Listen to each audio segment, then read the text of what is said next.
Shalom Jemaat GMI Genesaret.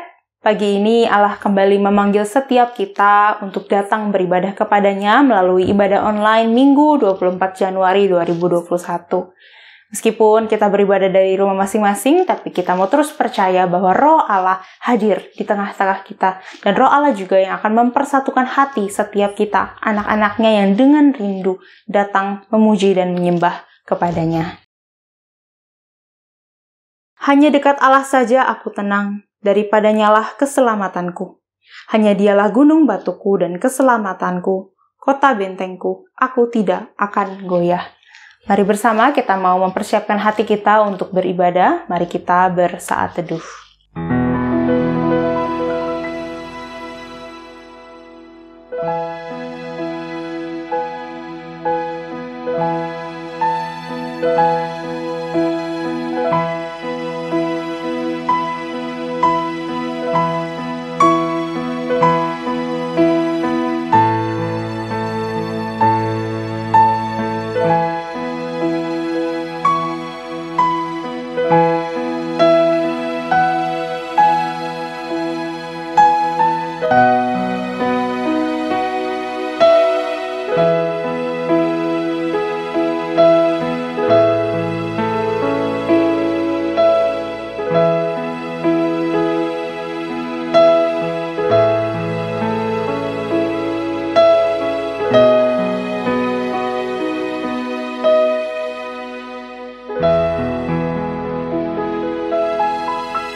Kita patut bersyukur kepada Tuhan, sebab Allah yang besar dan kudus itu mau menerima kita apa adanya.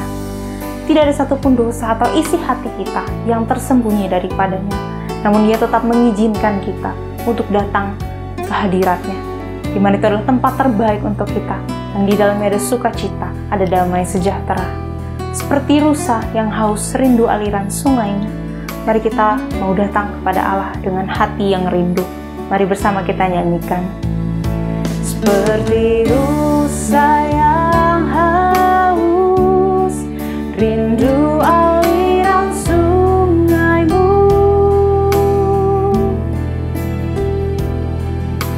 Hatiku tak tahan menunggumu.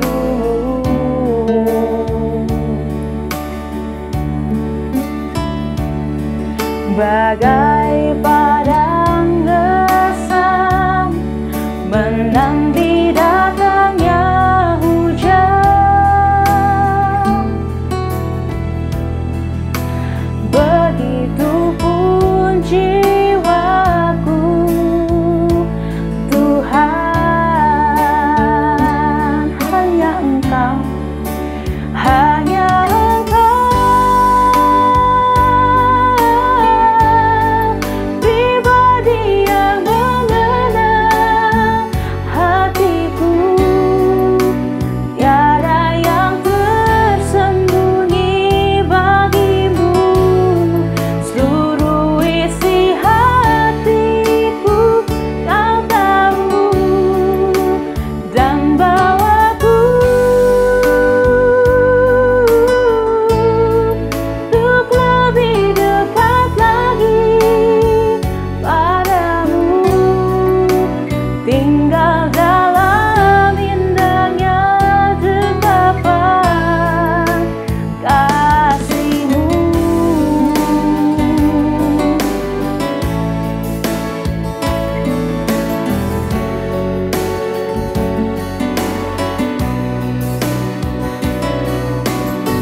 Mari kita mau kembali ulangi pujian ini. Seperti rusa yang haus, seperti rusa yang haus, rindu aliran sungaimu.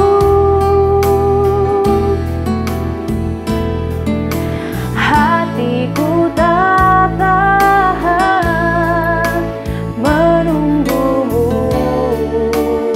bagai padang gersang bagai padang gersang menanti datangnya hujan. Begitu jiwa kami, begitupun jiwaku, Tuhan, hanya Engkau, hanya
tinggal dalam indahnya dekapan kasih-Mu,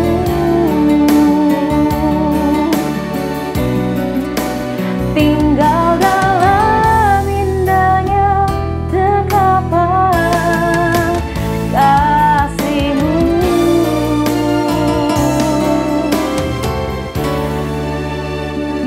Benar ya Allah, kami yakin dan percaya bahwa tinggal di dalam dekapan kasih-Mu adalah tempat yang terbaik bagi setiap kami.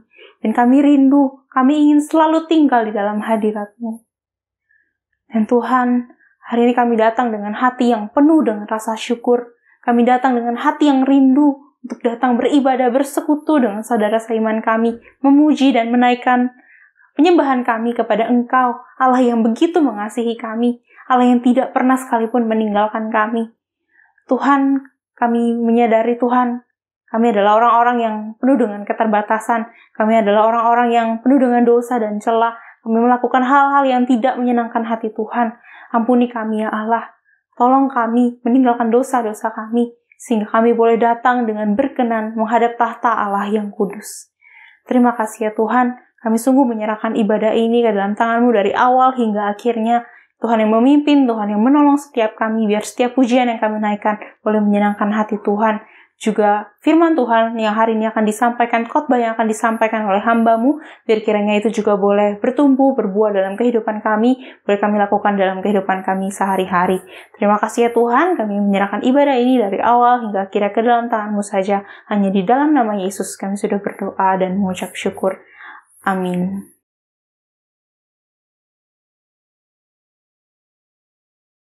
Jemaat sekalian, kondisi dunia ini terus berubah. Hal-hal yang tidak pernah kita duga terus terjadi. Dan itu mungkin membuat sebagian dari kita merasa takut dan khawatir. Tapi kita mau terus percaya bahwa meskipun dunia terus berubah, tapi kasih-Nya, cintanya Allah bagi setiap kita anak-anaknya tidak akan pernah berubah. Amin ya jemaat sekalian. Ia akan terus menjadi kekuatan, menjadi gunung batu, dan menjadi tempat perlindungan kita sampai selama-lamanya.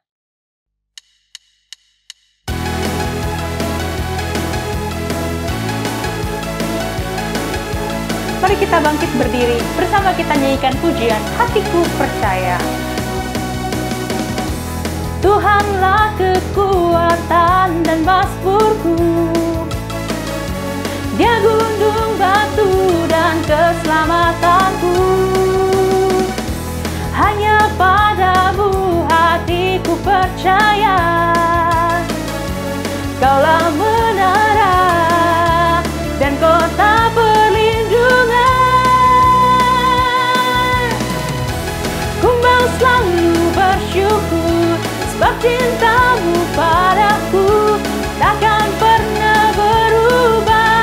Hatiku percaya, walau bumi bergoncang, gunung-gunung beranjak, namun kasih setiamu tak pergi dariku.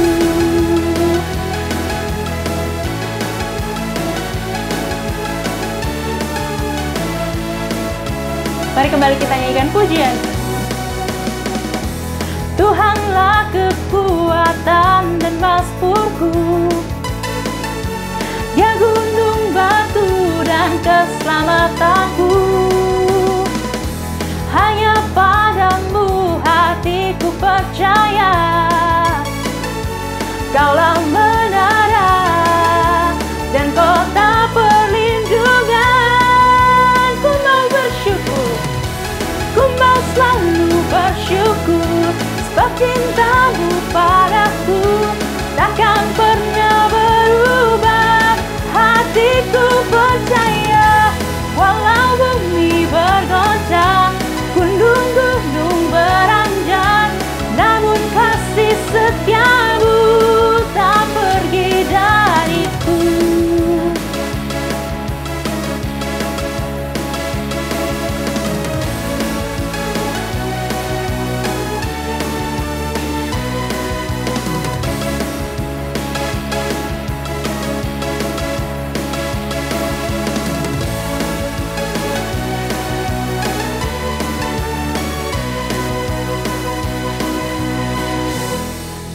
Selalu bersyukur, sebab cintamu padaku takkan pernah berubah. Hatiku percaya, walau bumi bergoncang, gunung-gunung beranjak, namun kasih setiamu tak pergi dariku. Ku mau selalu bersyukur, sebab cintamu. Bersyukur, sebab cintamu padaku takkan pernah berubah. Hatiku percaya, walau bumi bergoncang, gunung-gunung beranjak, namun kasih setiamu tak pergi dariku. Kasih setiamu tak pergi dariku. Kasih setiamu tak pergi dariku.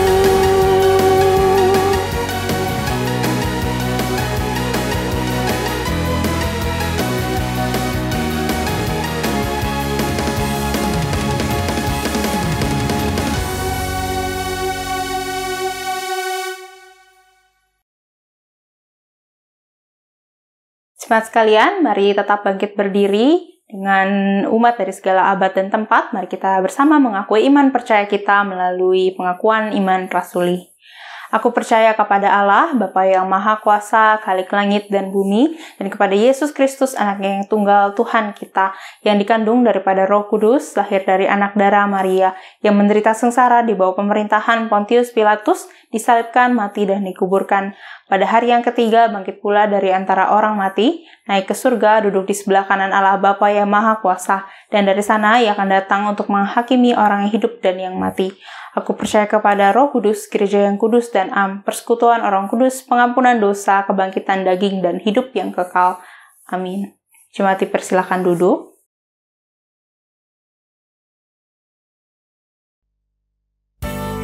Kasih-Nya Tuhan sudah Ia nyatakan melalui rencana dan penyertaan-Nya dalam hidup kita. Yang Ia inginkan dari kita bukanlah persembahan yang mahal ataupun besar, tapi yang Ia inginkan adalah kita datang memanggil namanya, sebab Ia rindu mendengar suara kita, Ia rindu menjawab doa kita, dan Ia rindu kita menjadikannya segalanya dalam hidup kita. Mari bersama kita mau menyanyikan lagu ini. Kaulah segalanya.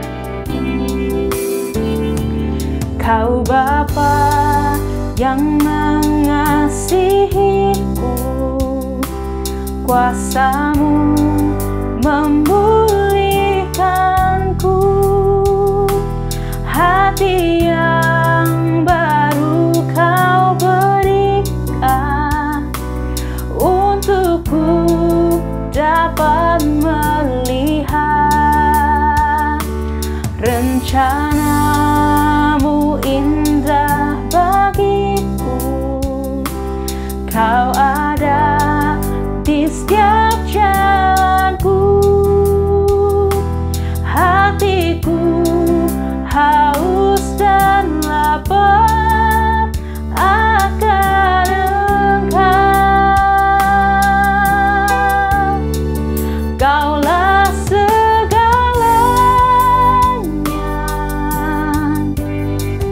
di dalam hidupku, kerajaan-Mu, kebenaran-Mu, itu bagianku. Kaulah yang kupandang selama hidupku, mengasihi-Mu, memuliakan-Mu, Bapa dan Rajaku.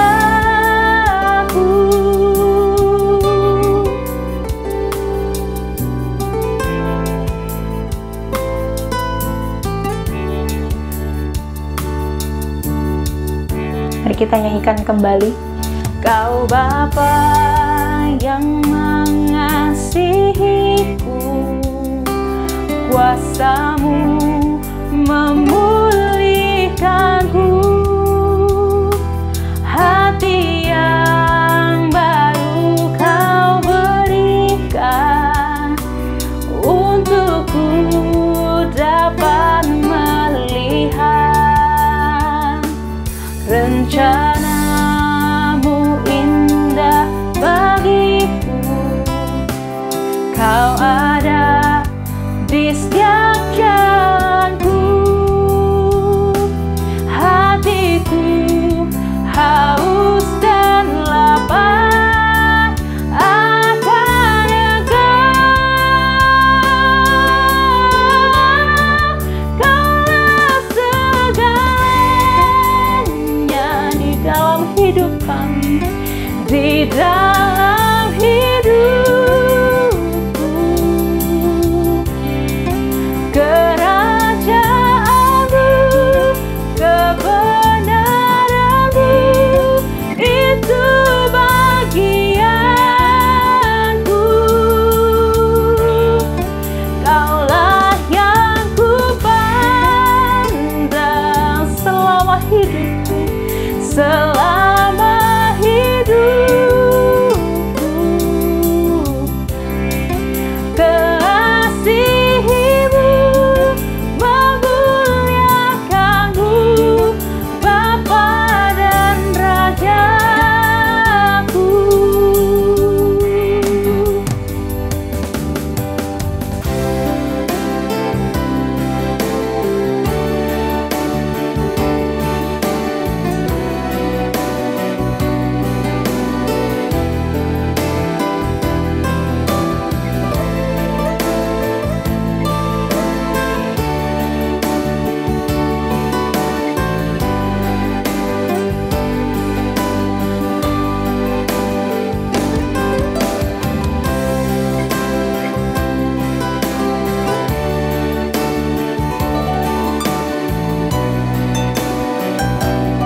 Mari kita mau kembali nyatakan bahwa sungguh Tuhan, Kaulah segalanya di dalam kehidupan kami.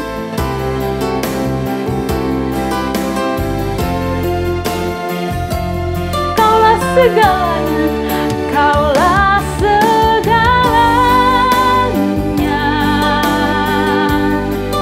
di dalam hidup.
Shalom Bapak Ibu yang terkasih di dalam Tuhan. Mungkin belum telat untuk saya mengucapkan selamat tahun baru buat Bapak Ibu dan saudara-saudari yang saya kasihi dari Jemaat GMI Genesaret. Meskipun di tahun yang baru ini kita masih bergumul dengan pandemi virus COVID-19, biarlah kita boleh terus memandang kepada Yesus, terus berharap kepada Dia dengan satu pengharapan bahwa badai ini akan segera berlalu. Amin Bapak Ibu. Sebelum kita merenungkan satu kebenaran firman Tuhan, alangkah indahnya kita bersatu di dalam doa terlebih dahulu. Mari kita berdoa. Bapa yang baik, Bapa yang kami kenal di dalam nama Yesus Kristus, kami sungguh bersyukur Tuhan. Di hari yang indah ini Tuhan mengizinkan kami boleh berkumpul sekali lagi, meskipun kami hanya boleh beribadah, berkumpul bersama dengan keluarga kami masing-masing di rumah kami. Tuhan, biarlah di masa-masa sulit ini, kami boleh terus bersandar kepada Tuhan, kami boleh terus berharap kepada Tuhan. Dan biarlah kebenaran firman Tuhan yang boleh kami dengarkan pada pagi hari ini, membuat kami semakin diteguhkan, semakin mengerti bagaimana kami harus menjadi murid Kristus yang sejati. Terima kasih Tuhan. Tuhan pimpin kami, khususnya berkati hamba-Mu yang lemah dan terbatas ini. Biarlah Allah Roh Kudus yang berkata-kata melalui bibir hamba-Mu. Hanya di dalam nama-Nama Yesus Kristus, kami berdoa dan mengucap syukur. Amin. Bapak Ibu yang terkasih di dalam Tuhan, saat ini saya mengajak kita membaca satu bagian firman Tuhan yang terambil dari Markus 2 ayat 23 sampai 28. Markus 2 ayat 23 sampai 28. Saya akan bacakan buat kita semua. Markus 2 ayat 23 sampai 28. Pada suatu kali, pada hari Sabat, Yesus berjalan di ladang gandum, dan sementara berjalan, murid-muridnya memetik bulir gandum. Maka kata orang-orang Farisi kepadanya, "Lihat, mengapa mereka berbuat sesuatu yang tidak diperbolehkan pada hari Sabat?" Jawabnya kepada mereka, "Belum pernahkah kamu baca apa yang dilakukan Daud ketika ia dan mereka yang mengikutinya kekurangan dan kelaparan? Bagaimana ia masuk ke dalam rumah Allah waktu Abiatar menjawab sebagai imam besar, lalu makan roti sajian itu, yang tidak boleh dimakan kecuali oleh imam-imam, dan memberikan juga kepada pengikut-pengikutnya?" Lalu kata Yesus kepada mereka, "Hari Sabat diadakan untuk manusia, dan bukan manusia untuk hari Sabat. Jadi, Anak Manusia adalah juga Tuhan atas hari Sabat." Bapak Ibu yang terkasih di dalam Tuhan, hari ini saya diberikan sebuah tema tentang Sabat, waktu bersama Tuhan seorang murid. Ada dua kata yang mau saya garis bawahi di sini, ya. Kata yang pertama adalah kata Sabat, dan kedua adalah kata murid. Kita melihat kata Sabat terlebih dahulu. Saya percaya ketika Bapak Ibu mendengar kata Sabat, pasti langsung memahami itu sebagai hari Minggu. Hari yang khusus buat Tuhan, di mana hari orang-orang yang percaya kepada Tuhan berelasi kepada Tuhan dalam bentuk ibadah di rumah Tuhan. Di dalamnya ada penyembahan, ada pujian, ada pesan firman Tuhan, dan juga ada persembahan, bukan? Namun bagaimana pula di masa pandemi ini Bapak Ibu? Ketika hampir semua umat Kristen melakukan ibadah secara online di rumah. Banyak keluhan yang saya terima dari jemaat-jemaat ketika beribadah di rumah dengan mengatakan, "Contoh, saya nggak bisa fokus ketika ibadah di rumah. Banyak sekali gangguan. Ketika ibadah, tiba-tiba bel berbunyi dan ada suara yang berkata paket," gitu ya. Atau bagi mereka pasutri muda yang masih punya anak-anak kecil, bentar-bentar harus bolak-balik urus mereka. Atau kita yang tinggal di gang gitu ya, di mana kita punya tetangga yang suka menyetel TV dengan suara yang keras, atau menyetel musik dengan suara yang keras yang hampir satu gang kedengaran semua. Seperti salah satu contohnya di Pastori tempat saya tinggal Bapak Ibu, di belakang saya itu ada warung, di mana warung itu menyediakan karaoke, fasilitas karaoke 24 jam. Bayangkan, mereka akan, kalau ada pelanggan yang meminta nyanyi, mereka akan bernyanyi terus seperti itu. Bahkan kalau pelanggan sudah sepi, biasanya pemilik warung itu kan memutar lagu dakwah sekitar jam 10 malam, 11 malam. Dengan kondisi tersebut, Bapak Ibu yang terkasih di dalam Tuhan, banyak jemaat yang akhirnya ibadah tidak sesuai dengan jam ibadah. Kadang harus tunggu anak-anak tidur dulu baru bisa ibadah. Bahkan kadang harus agak malaman dulu baru bisa ibadah. Sehingga timbul pertanyaan Bapak Ibu, apakah ibadah seperti itu sah nggak ya? Pertanyaan itu kita simpan dulu. Mari kita sama-sama terlebih dulu melihat pengertian Sabat. Pengertian Sabat dalam kacamata Perjanjian Lama. Yang pertama, Sabat merupakan suatu bentuk perayaan. Sabat merupakan suatu bentuk perayaan atas keyakinan Israel bahwa Allah telah menciptakan alam raya ini dan berhenti di hari ke-7. Yuk kita sama-sama lihat Kejadian 2. Kita lihat di Kejadian 2 ayat 2-3, saya bacakan buat kita.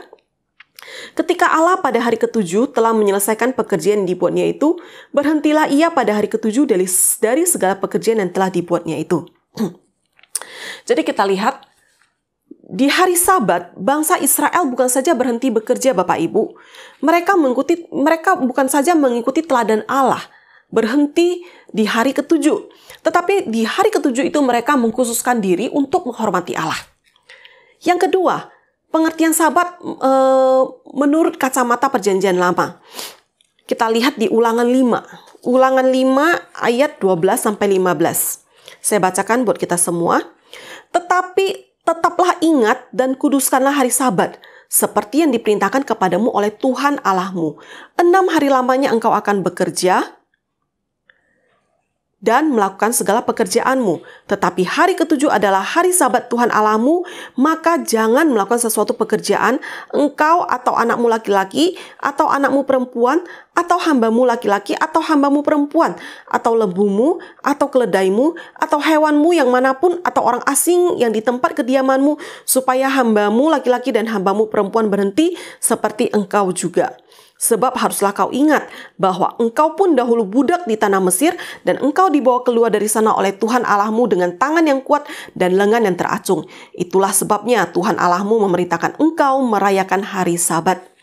Jadi Bapak Ibu, Sabat menurut Perjanjian Lama, pengertian yang kedua adalah Sabat merupakan momen bagi bangsa Israel untuk mengingat karya besar Allah yang telah melepaskan bangsa Israel dari perbudakan Mesir.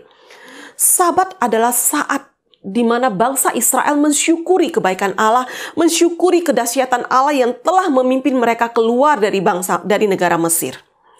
Jadi Bapak Ibu yang terkasih di dalam Tuhan, tidak heran bagi orang Yahudi hingga hari ini Bapak Ibu, Sabat itu merupakan hari yang sangat dipelihara dan disakralkan bagi mereka. Hari Sabat bagi mereka itu dimulai dari Jumat sore hingga Sabtu sore, tepat pada saat matahari terbenam. Jadi hari Sabat itu seharusnya merupakan anugerah yang Tuhan berikan kepada bangsa Israel. Namun, kita lihat saat ini, Sabat itu jugalah menjadi jerat yang mengikat mereka. Dalam perkembangannya, para imam orang Israel memperberat aturan Sabat. Bukan hanya tidak boleh bekerja Bapak Ibu, bahkan sampai langkah kaki pun diatur ketika pada saat hari Sabat. Akibatnya, hari Sabat menjadi sebuah peraturan, menjadi sebuah legalisme yang harus ditaati tanpa tujuan dan makna yang jelas. Dari nats yang kita baca tadi Bapak Ibu, Yesus dan murid-muridnya dianggap tidak menghargai hari Sabat karena memetik gandum pada hari Sabat. Tadi kita melihat ya di Injil Markus 2 ayat 23 dan 24. Di situ ayat 24 ya, orang Farisi berkata kepada Tuhan Yesus, "Lihat, mengapa mereka berbuat sesuatu yang tidak diperbolehkan pada hari Sabat?" Bapak Ibu yang terkasih di dalam Tuhan, bagi orang Yahudi yang menganggap hari Sabat adalah hari yang disakralkan, hari yang sakral, tindakan murid-murid Tuhan Yesus itu dianggap melanggar hukum Taurat. Bahkan Tuhan Yesus juga dikecam karena membiarkan murid-muridnya melakukan hal tersebut, Bapak Ibu. Namun bagi Yesus, ia tidak menentang peraturan hari Sabat. Ia tidak menentang hukum Taurat. Dia menegaskan bahwa hari Sabat itu diberikan Allah kepada manusia untuk kebutuhan manusia, yaitu kebutuhan untuk beristirahat, untuk beribadah, dan bersekutu dengan Allah. Itulah inti hari Sabat. Itu sebabnya ketika para murid lapar di hari Sabat, mereka mengambil gandum supaya bisa memakan bulir-bulirnya gitu ya. Mereka tidak melanggar hari Sabat karena yang mereka lakukan adalah untuk memenuhi kebutuhan mereka pada saat itu. Mereka mengambil gandum itu bukan untuk bekerja, bukan untuk dijual, tapi untuk memenuhi kebutuhan mereka saat itu. Kemudian Tuhan Yesus melanjutkan dengan menceritakan kisah Daud, Bapak Ibu. Bagaimana Daud ketika sampai di tempat imam ya, dia di rumah Allah, ia memakan roti sajian. Ia memakan roti sajian yang ada di dalam rumah Allah, dan tindakan Daud pada saat itu diizinkan oleh imam besar, Bapak Ibu. Melalui kisah Daud, Tuhan Yesus mengajarkan bahwa bagi Tuhan manusia itu lebih penting. Manusia lebih penting dibandingkan dengan berbagai aturan yang ada. Apalagi aturan itu dibuat oleh manusia. Sabat dibuat untuk kepentingan dan kesejahteraan manusia, bukan sebaliknya, Bapak Ibu. Tuhan memberikan hari Sabat. Tujuannya apa? Agar manusia bisa berhenti dari rutinitas pekerjaan yang telah dilalui sehari-hari, beristirahat dan kemudian beribadah kepada Tuhan. Karena itu hari Sabat tidak pernah dimaksudkan untuk melarang orang mengerjakan hal-hal yang menunjukkan kebaikan dan kemurahan kepada sesamanya. Hari Sabat itu seharusnya Bapak Ibu dipenuhi dengan kasih, dipenuhi dengan anugerah, di mana kita boleh melayani sesama dan menjadi berkat bagi orang lain. Tuhan Yesus kembali menegaskan, hari Sabat diadakan untuk manusia, bukan manusia untuk hari Sabat. Bahasa sederhana untuk memahami kalimat ini, kita bisa mengganti kata Sabat dengan contoh kata benda yang lain, Bapak Ibu. Misalnya, kita ganti kata Sabat dengan kata kasur. Kasur dibuat untuk manusia, bukan manusia diciptakan untuk kasur.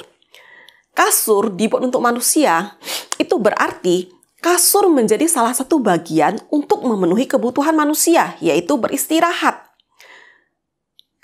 Kemudian ketika Tuhan Yesus mengatakan bahwa dia adalah Tuhan atas Sabat, itu mengandung makna bahwa Tuhan Yesus lebih berotoritas daripada peraturan Sabat. Dialah Allah yang menjadikan Sabat bagi manusia. Oleh sebab itu, di dalam Kristus sendiri, kita dapat memahami hakikat Sabat dalam 3 makna berikut ini. Yang pertama, Bapak Ibu, Sabat itu bukan soal hari atau waktu atau kapan waktu pelaksanaannya. Namun hakikat dari Sabat itu ialah soal hatimu dan hatiku di dalam memaknai kata Sabat itu sendiri. Kata Sabat di dalam bahasa aslinya memiliki arti berhenti atau perhentian. Memaknai Sabat sebagai hari perhentian, itu berarti kita menyediakan ruang bagi Allah untuk menyatakan karyanya di dalam hidup kita, Bapak Ibu. Setelah 6 hari kita bekerja, setelah 6 hari kita beraktivitas tiada henti. Hari ke-7 adalah hari untuk memberikan kesegaran bagi tubuh jasmani kita maupun tubuh rohani kita. Hari Sabat juga merupakan ruang bagi kita untuk menumbuhkan kepekaan kita terhadap sesama yang membutuhkan ataupun yang menderita. Itu yang pertama, makna Sabat, Bapak Ibu. Yang kedua, hakikat Sabat dalam pandangan Tuhan Yesus ya. Yang kedua, Sabat adalah waktu untuk beribadah kepada Tuhan. Bapak Ibu yang terkasih di dalam Tuhan, hidup kita ini bukan hanya urusan dunia saja. Ada kehidupan abadi di balik di bumi ini gitu ya. Ada kehidupan abadi di balik kehidupan di bumi ini. Kita hidup tidak hanya untuk diri sendiri atau sesama Bapak Ibu, tapi hidup kita ini untuk Tuhan. Kita bisa hidup sampai sekarang itu karena Tuhan. Kita bisa bekerja, kita bisa berjalan, kita bisa bergerak, kita bisa bernafas. Itu semua karena Tuhan Bapak Ibu. Jadi kita harus mengingat Tuhan, kita harus beribadah kepada Tuhan, kita perlu memberi waktu khusus untuk bersekutu, menyembah Tuhan dan bersyukur akan kasih-Nya di hari Sabat. Jadi, Bapak Ibu yang terkasih di dalam Tuhan, ketika kita melakukan Sabat, adakah kita melakukan itu untuk Tuhan? Atau hanya sekedar ritual mingguan?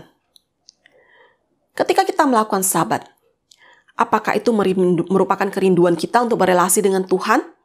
Atau sekedar untuk menenangkan pikiran dan hati kita dan melihat itu sebagai tradisi kekristenan belaka?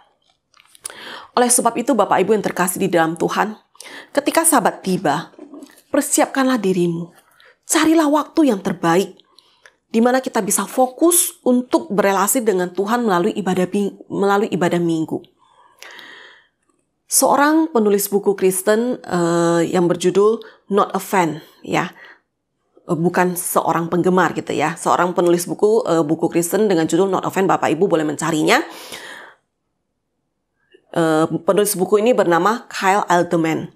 Kyle mengatakan bahwa ketika hubungan yang ada di dalam hati berjalan dengan benar, maka tampilan luar pasti mengikutinya.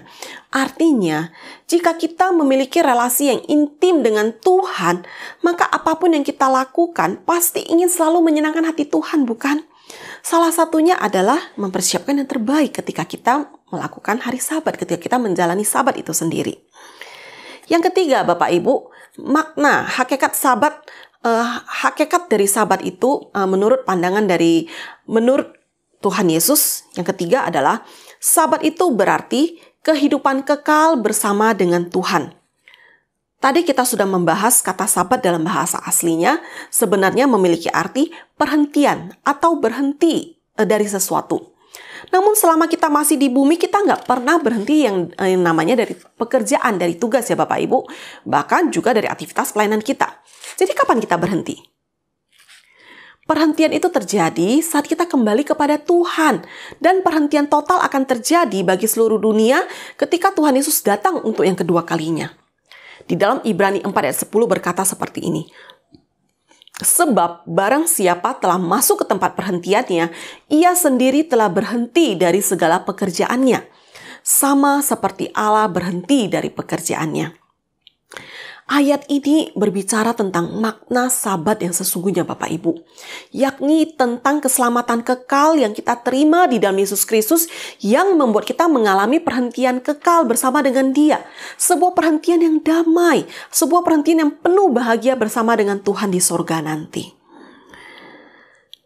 Bapak Ibu yang terkasih di dalam Tuhan, kita sudah memahami hakikat Sabat di dalam Kristus. Saat ini kita mau masuk ke poin yang kedua, yaitu tentang murid. Tadi di awal, tema yang kita bahas hari ini adalah Sabat, waktu bersama Tuhan seorang murid. Murid seperti apakah yang dimaksudkan di dalam Alkitab? Apakah murid yang dimaksudkan adalah seorang murid yang sudah puluhan tahun ke gereja, sudah dibaptis, bahkan nenek kakeknya, nenek buyutnya adalah orang Kristen? Apakah orang tersebut otomatis disebut sebagai murid Bapak Ibu? Lalu, siapakah yang bisa menikmati Sabat? Apakah hanya mereka yang memiliki status murid bisa menikmati Sabat? Bagaimana mereka yang bukan murid? Oke, untuk menjawab ini, izinkan saya menceritakan sebuah kisah seorang wanita. Kisah seorang wanita pada umumnya gitu ya, yang sangat menggemari melihat infotainment selebritas ya, menonton acara-acara selebritas, infotainment tentang selebriti. Wanita ini selalu membeli tabloid selebriti terbaru. Ia penggemar berat beberapa artis yang sedang naik daun, dan ia tidak hanya menghafal setiap film yang dibintangi oleh artis tersebut, Bapak Ibu. Ia juga tahu sekolah SMA artis tersebut di mana, kekasihnya yang pertama siapa namanya, dan kemudian dia juga bahkan tahu warna rambut aslinya itu warna apa. Bahkan mungkin artis itu sendiri udah lupa ya dengan warna asli rambutnya itu apa gitu karena terlalu sering dicat. Bapak Ibu yang terkasih di dalam Tuhan, meskipun wanita ini tahu semua informasi tentang artis tersebut, namun sebenarnya ia tidak mengenal artis itu. Bahkan artis itu juga mungkin tidak mengenal dia, udah pasti tidak mengenal dia. Ia memang penggemar beratnya, namun hanya seorang penggemar, tidak lebih dari itu. Kira-kira seperti itu jugalah kondisi kekristenan pada saat ini, Bapak Ibu. Tuhan Yesus memiliki banyak penggemar. Iya betul. Tuhan Yesus memiliki banyak penggemar. Para penggemar yang menyorakinya saat segala sesuatu berjalan lancar. Tetapi juga meninggalkannya ketika mereka menghadapi masa-masa sulit. Penggemar Yesus mengetahui segala sesuatu tentang Dia. Namun sebenarnya penggemar, mereka-mereka yang berada di dalam posisi sebagai penggemar, mereka tidak mengenal siapa Kristus. Mereka tahu informasi tentang Yesus, mereka tahu sifat Yesus, mereka tahu apa yang Yesus lakukan, mereka tahu bahwasanya Tuhan Yesus itu juru selamat dan sebagainya. Namun sebenarnya mereka tidak mengenal secara pribadi dengan Tuhan Yesus. Di dalam bukunya Kyle itu dia menjelaskan bahwa ada banyak gereja yang telah berubah fungsi dari altar menjadi stadion. Setiap minggu para penggemar memasuki stadion tersebut. Mereka bersorak bagi Kristus, menyebut diri mereka Kristen dan murid Kristus. Namun sebenarnya mereka tidak benar-benar berminat untuk mengikut Kristus. Mereka ingin berada cukup dekat dengan Yesus untuk mendapatkan manfaatnya, untuk mendapatkan berkat-berkatnya. Tetapi ketika mereka harus mengorbankan sesuatu dalam diri mereka, mereka pun mulai menjauh, Bapak Ibu. Inilah yang membedakan antara penggemar dengan murid Kristus. Hari ini banyak orang yang telah memutuskan untuk percaya kepada Yesus, namun tidak berani mengambil komitmen untuk mengikut Dia sepenuh hati. Yang Yesus cari, Bapak Ibu, bukanlah pengakuan iman. Ia ingin melihat bagaimana pengakuan iman itu dihayati di dalam hidup kita. Ketika kita memutuskan untuk percaya Yesus, namun tidak berani mengambil komitmen untuk mengikutinya, sebenarnya kita tidak lebih dari seorang penggemar. Ketika kita mengatakan kita percaya kepada Yesus, tapi kita masih nyaman dengan dosa-dosa masa lalu kita. Ketika kita mengatakan kita percaya kepada Yesus, tapi kita masih menyimpan kebencian, masih menyimpan dendam, masih menyimpan kepahitan kepada orang-orang tertentu, kepada keluarga kita atau kepada pasangan kita. Ketika kita mengatakan bahwasanya kita percaya kepada Yesus, kita nggak berani mengakui iman kita di hadapan keluarga kita. Kita nggak berani mengakui iman kita di hadapan teman-teman kita. Kita takut diejek, kita takut dicaci, kita takut dicerca. Bapak, Ibu, saudara-saudari yang terkasih di dalam Tuhan, seorang penggemar dapat tahu banyak tentang Allah. Namun sebenarnya mereka tidak memiliki hubungan yang intim dengannya. Sebaliknya, seorang murid Kristus yang memiliki keintiman dengan Allah, maka pasti dibarengi dengan pengetahuan yang bertambah tentang Allah di dalam dirinya. Seringkali kita jumpai di dalam kekristenan, bertambahnya pengetahuan seorang Kristen ternyata seringkali tidak diiringi dengan keintiman dia kepada Tuhan. Betul, pengetahuan adalah bagian dari keintiman. Namun bukan berarti seseorang yang memiliki pengetahuan tentang Allah otomatis langsung membuat dia memiliki keintiman dengan Allah. Banyak sekali orang-orang Kristen terjebak dengan hal ini. Ketika melihat orang itu pintar menguasai Alkitab, langsung dipanggil menjadi guru sekolah minggu. Ketika melihat dia sangat pintar menghafal ayat Alkitab, langsung dipakai sebagai pengurus, sebagai pelayan. Ketika melihat dia pintar menguasai lagu-lagu gereja, langsung dipanggil sebagai pemimpin pujian, seperti itu ya, sebagai MC di gereja. Hati-hati Bapak Ibu. Iblis juga memiliki pengetahuan yang luar biasa tentang Tuhan, bukan? Tapi apakah iblis memiliki keintiman dengan Tuhan? Kita semua tahu jawabannya, tentu tidak. Hari ini, mari kita sama-sama ambil waktu tenang sejenak. Sudah berapa tahun sih kita mengikut Yesus? Setahun kah? 2 tahun? 5 tahun? 10 tahun?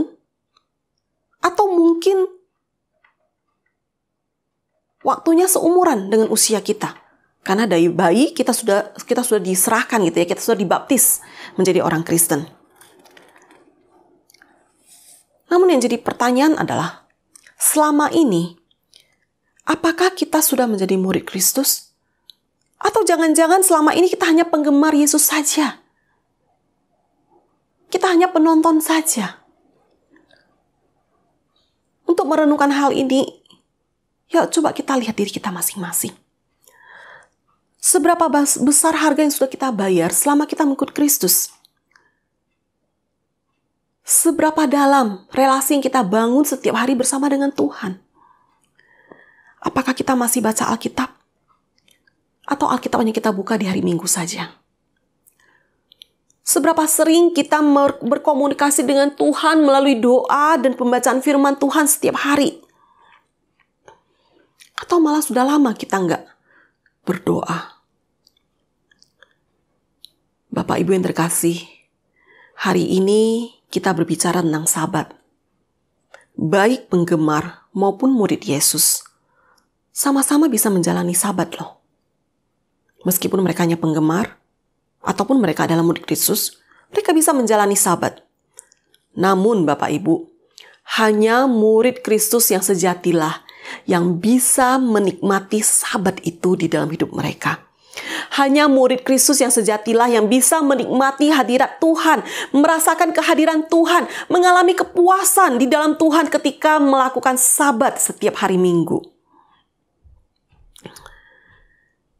Di masa pandemi ini, Bapak Ibu yang terkasih di dalam Tuhan, ketika kita lebih banyak di rumah, pakailah momen ini untuk menata kembali hati kita, menata kembali kerohanian kita, menata kembali relasi kita dengan Bapa di surga, sampai status kita berubah dari seorang penggemar menjadi seorang murid Kristus yang setia, yang mengutamakan Kristus di atas segalanya. Amin, Bapak Ibu. Mari kita berdoa. Bapa yang baik, kami sungguh bersyukur Tuhan. Melalui kebenaran firman Tuhan pada hari ini mengingatkan kami sekali lagi. Bagaimana kami seharusnya menjadi seorang murid Kristus yang sejati. Bagaimana kami seharusnya mengutamakan Engkau di atas segalanya. Tuhan, ampuni kami jikalau kami selama ini terlalu nyaman dengan posisi kami sebagai seorang penggemar. Tapi hari ini biarlah melalui kebenaran firman Tuhan, kami boleh belajar. Kami boleh kembali menjadi murid Kristus yang sejati. Terima kasih Tuhan untuk kebenaran firman-Mu ini. Biarlah Allah Roh Kudus yang terus memimpin menyertai langkah kami, sehingga firman Tuhan ini boleh terus menguatkan kami khususnya di masa-masa pandemi ini. Membuat kami ingin selalu dekat, ingin selalu berada di hadirat Tuhan. Terpujilah nama-Mu ya Bapa. Hanya di dalam nama-Mu Yesus Kristus kami berdoa dan mengucap syukur. Amin. Shalom Bapak Ibu, mari kita akan mengakhiri ibadah kita. Shalom, kita bangkit berdiri dan kita bersama-sama menaikkan pujian doksologi. Kepada Allah beri puji, serta kepada Al-Masih, Rohul Kudus muliakan, berkuasa dan berkasihan. Amin. Mari kita berdoa, Bapak Ibu. Tuhan, kami bersyukur karena kami datang kepada Allah yang berkuasa atas semesta langit ini. Allah yang ada di tengah-tengah kami sedang mengalami pandemi corona. Dan kami percaya Allah yang sama itu ada Allah yang tidak pernah berubah untuk menolong, mengasihi kami, mengasihani kami, dan juga memelihara kami. Tuhan Yesus berkati bangsa dan negara kami ini. Dalam situasi seperti ini, anugerah-Mu lah, kasih-Mu lah yang membuat bangsa kami ini bisa melewati kesulitan-kesulitan ini, baik secara ekonomi maupun dalam pengobatan para pasien-pasien yang ada yang terpapar COVID-19 ini. Tuntun juga jemaat-Mu ya Tuhan, GMI Genesaret, agar senantiasa dalam lindungan Tuhan, dalam pemeliharaan Tuhan. Kami boleh menikmati kasih-Mu, bait-Mu, hadirat-Mu, dan juga firman-Mu dimanapun kami berada. Karena itu jemaat yang Tuhan Yesus kasih, Bapak Ibu sekalian, mari kita menerima berkat yang dari Tuhan saja. Tuhan memberkati engkau dan melindungi engkau. Tuhan menyinari engkau dengan wajah-Nya dan memberi engkau kasih karunia. Tuhan menghadapkan wajah-Nya kepadamu dan memberi engkau damai sejahtera mulai hari ini, esok, sampai selama-lamanya. Haleluya. Amin. Amin. Amin.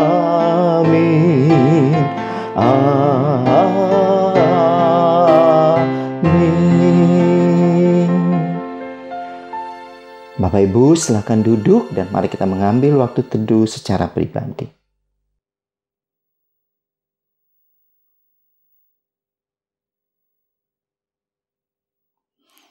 Bapak Ibu Shalom, selamat pagi. Kita bertemu kembali dalam kasih yang Tuhan di warta kita pada Minggu tanggal 24 Januari tahun 2021 yang pertama, bahwa ibadah kita GMI Genesaret di minggu yang akan datang yaitu tanggal 31 Januari 2001 akan dilaksanakan secara live Zoom. Karena itu nanti Bapak Ibu bisa terlibat di dalam ibadah live Zoom ini di minggu yang akan datang. Kami berharap ibadah ini bisa Bapak ikuti dengan baik, dimulai dari pukul 9.45 kita sudah membuka room ini dan Bapak Ibu bisa mengikutinya. Dan untuk doa malam Bapak Ibu di minggu yang akan datang, itu di minggu keempat, itu diganti dengan gerakan saling mendoakan. Dan GSM di minggu keempat ini khususnya untuk GSM anak-anak muda. Nah, waktunya atau jamnya bisa ditentukan sendiri sesuai tentunya dengan kesepakatan kelompok gerakan saling mendoakan ini. Nah, tempatnya tentunya di masa pandemi ini di rumah masing-masing dan kita menggunakan virtual di dalam gerakan saling mendoakan ini. Kemudian untuk bagi Bapak Ibu yang masih terus ingin kami doakan, bisa mengirimkan pokok doa Bapak Ibu kepada Saudari Lia dan nanti kami akan mendoakannya. Dan juga bagi Bapak Ibu yang akan memberikan persembahan syukur, perpuluhan dan lain sebagainya, dapat memberikan melalui nomor rekening yang ada ini. Dan juga bagi Bapak Ibu yang ingin berpartisipasi dalam dana pembangunan gereja kami, Bapak Ibu juga bisa memberikan melalui nomor rekening yang ada ini. Nanti kami akan tayangkan kepada Bapak Ibu setelah warta ini. Dan kami ingatkan juga bagi Bapak Ibu bahwa nanti bulan Februari itu kita ada bulan pemuridan selama 1 bulan penuh. Dan di minggu kedua nanti kita ada ibadah khusus perayaan Imlek. Dan juga nanti ada Imlek Gen Kids. Dan juga nanti ada ibadah Valentine Day untuk anak-anak Gen Youth. Demikianlah warta kita saat ini. Selamat hari Minggu Bapak Ibu sekalian. Happy Sunday today. Dan kita bertemu kembali di minggu yang akan datang. Tuhan memberkati kita semua. Haleluya. Amin. Mari kita memberikan salam muka belakang kiri kanan untuk keluarga kita. Dan tetap berdoa. Amin.